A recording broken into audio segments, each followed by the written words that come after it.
नमस्कार, स्वागत है आपका मेरे सत्यमेव जयते चैनल में। और मैं हूं भारत की राजधानी नई दिल्ली से डॉक्टर हरीश चंद्र लखे। आप भी देख रहे होंगे कि पिछले एक डेढ़ हफ्ते से बिहार की तरफ जाने वाली सभी ट्रेन भारत के किसी भी हिस्से से भरी पड़ी है और अधिकतर रेलवे स्टेशन इस समय भरे पड़े हैं और सभी बिहार की तरफ जा रहे हैं, पूर्वांचल की तरफ जा रहे हैं। इस भीड़ के लिए लोग कुछ भी सोचे, लेकिन मेरा मन इनके प्रति श्रद्धा भाव से भर जाता है, सम्मान की तरफ से भर जाता है। आखिर क्यों, यही मैं विस्तार से आपको बताऊंगा। लेकिन जब तक मैं आगे बढ़ूं, आपसे अनुरोध है कि मेरे इस चैनल को सब्सक्राइब अवश्य कर दीजिए, जिन्होंने ऐसा नहीं किया है या जो चैनल पर नए हैं। तो छठ पर्व की बात करते हैं। आखिर इस भीड़ के प्रति मैंने कहा मेरा मन श्रद्धा भाव से भरता है, ऐसा क्यों?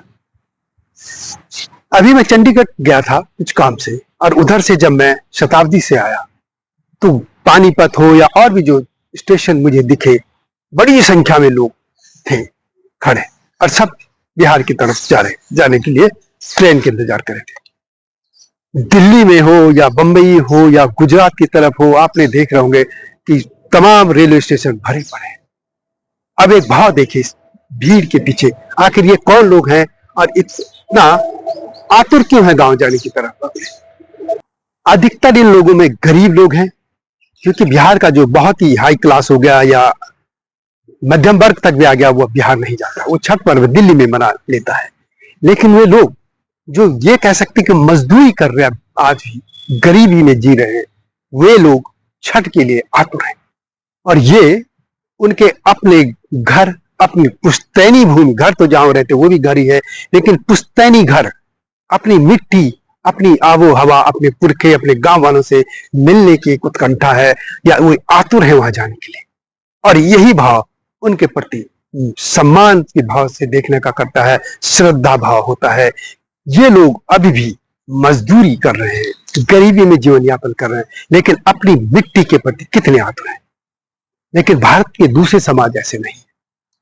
गरीबी और जगह भी है, मैं खुद पहाड़ से, उत्तराखंड से, लेकिन हमारे समाज में अपने पर्व को अपने मिट्टी या अपने गांव, अपने पुश्तैनी घर में मनाने की यह आतुरता बिल्कुल नहीं है।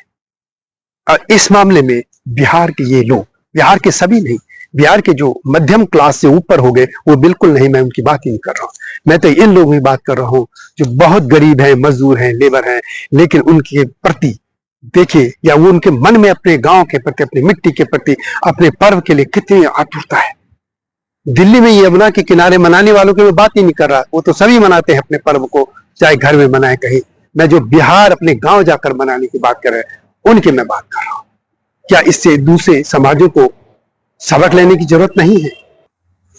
और इन्हीं लोगों के कारण देश भर में छठ लोगों के नजर में आया, लोग मानने लगे कि छठ भी कोई पर्व होता है, और कई जगह सरकारों ने छुट्टियों तक घोषित कर दी।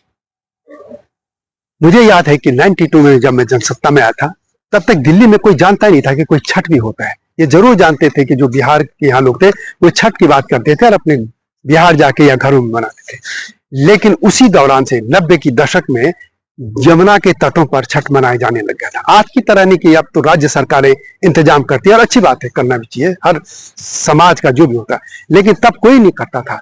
तब इसी तरह यमुना इतनी गंदी भी नहीं थी, लेकिन गंदी तो थी, बहुत ही गंदी थी, तो तब भी ये लोग मनाते थे।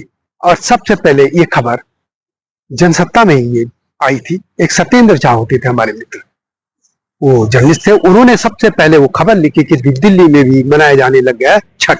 ऐसे ही कुछ हेडिंग था, मैं उसका भाव बता रहा हूँ, और वो फ्रंट पेज के एंकर यानी सबसे नीचे की बड़ी खबर लगी थी। तब हम लोगों ने समझा कि क्या होता है, छठ पर्व हो गया।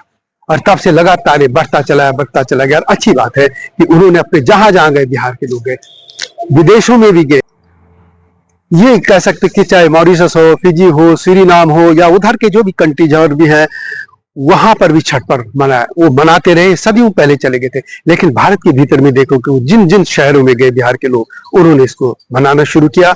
और मनाना तो ठीक है, लेकिन अपनी ही मिट्टी में जाकर, अपने गांव जाकर मनाना, ये और भी बड़ी बात है कि वो साल भर छुट्टी न ले, लेकिन छठ के लिए वो छुट्टी लेना चाहता है। इसके लिए इंतजाम भी होने चाहिए, ट्रेन के वजह से सरकारें करती भी हैं, लेकिन मेरा सिर्फ पे भी है कि इनके मन की भावना को पढ़िए, इनकी जिनके अपने पर्व को, अपनी मिट्टी से जुड़ने के उस भाव को देखिए जो ये लोग नहीं छोड़े हैं। और अच्छी बात, छोड़ना भी नहीं चाहिए। लेकिन मैं यही देखता हूं अपने समाज की, उत्तराखंड की।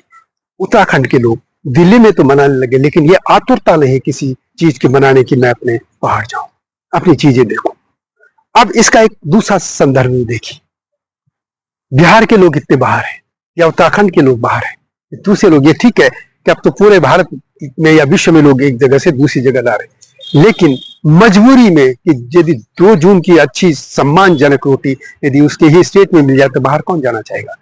इसका मतलब इन राज्यों के जो नेता थे ये इतने निकम्मे थे, चाहे बिहार हो चाहे उत्तराखंड।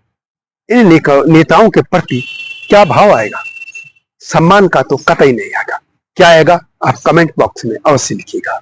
लेकिन एक बार फिर कहता हूं कि आप लोग बिहार के लोगों की जो रेलवे स्टेशनों पे या ट्रेनों में जो भीड़ उमड़ रही है, आप किसी भी नजर से देखिए, लेकिन मेरा दृष्टिकोण दूसरा है। मैं उनमें वो आतुरता देख रहा हूं अपनी मिट्टी के प्रति, अपने भूमि के प्रति, अपने पर्व के प्रति, अपने गांव के प्रति, अपने जो पारिवारिक जन है गांव में या देश भर में रहते एक जगह मिलकर रहने की एक, इनको ये समृद्ध बनाती है इस विरासत को। इस विरासत को भारत के सभी लोगों को संभाल कर रखना चाहिए। हालांकि मैं दुख के साथ खुद कहता हूं कि हम उत्तराखंड के लोग, उसमें मैं भी शामिल हूं, हम इसको नहीं कर पाए। वीडियो कैसे लगी कमेंट में अवश्य लिखें। आऊंगा जल्दी ही नहीं इस तरह की स्टोरी के साथ, तब तक नमस्कार। हिमालय पे पेड़ हो तो गीत गाएंगी नदियाँ, गीत गाएंगी नदियाँ। पेड़ों पे चिड़िया है तो गीत गाएंगी नदियाँ, पेड़ों पे चिड़िया है तो गीत गाएंगी नदियाँ। माँ की लोरी जैसे होते हैं नदियों के गीत।